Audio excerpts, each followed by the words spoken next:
need to say anything else. We see where we are. As chairman of the Tema Branch, the National Chamber of Commerce and Industry, you also play a crucial role in there, ensuring that there is some sustainability and rolling on some of those with talent into industry. But what is the reality you see from where you sit? Right. Thank you for the opportunity. And greetings to my chairman who delegated me to be here, National Chairman Dr. Clement Samuaku, and to the companies I represent or serve in Tema. The issue is quite dire. We have always heard that the private sector is the engine of growth. And then also the government is supposed to facilitate a working, enabling environment. Right? So if the environment is not that enabling to the private sector, who are set up to make profit, then they will make decisions whether to hire or not. Government has the ability to hire between 5 to 10% of the labor force.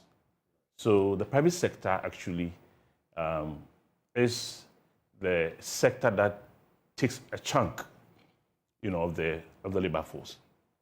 So yeah, a lot of them willing to work or without work, share of the labor force, right, without job, willing to work or available for, seeking job and are not getting. And there might be a reason why private sector is not able to absorb easily. So I make the point that for the private business person, he exists to make profit. Right. Now, if inflation is 23.2, right? And it's inched up marginally. So January, I'm talking about January. Right. Now, it's 23.2. And then the minimum rate for lending is 32.2, right? In reality, you're looking at close to 40%. Exactly. So the private sector is constrained in managing his or her affairs.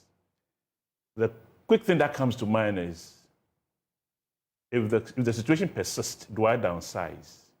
If I don't downsize, then I keep my workforce, but I will not be able to pay them as much as I want to.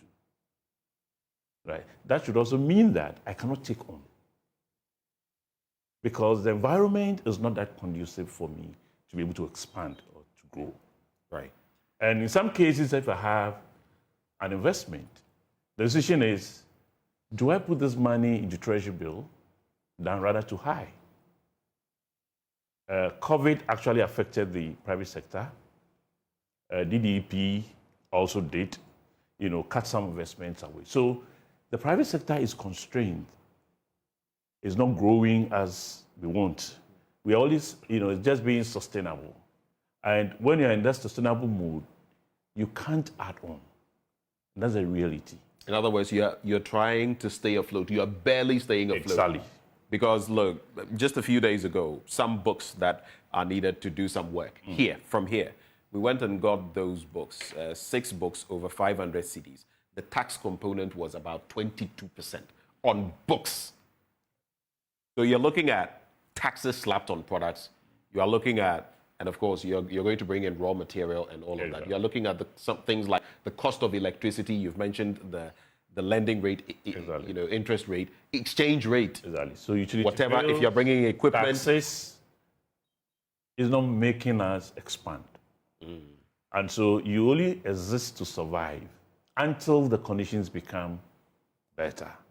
Then you have the motive of wanting to expand, and it's based on a lot of options you may want to take. And so the private sector is always looking at how do we expand, how do we grow. But if the factors, and environment is not giving you that comfort, yes, the higher you take the risk, the higher, returns you're expecting, as the finance people will tell you. But if you are risk averse, and of course you need to take all the indicators and realize, no, this is not the time for me to throw good money out. So you just hold on to make sure that I survive the time, and when it's ripe for growth, I put in other investments. So, because you exist to make profit. And so you just can't hide and pay without making any growth or making good profit. That's the reality. That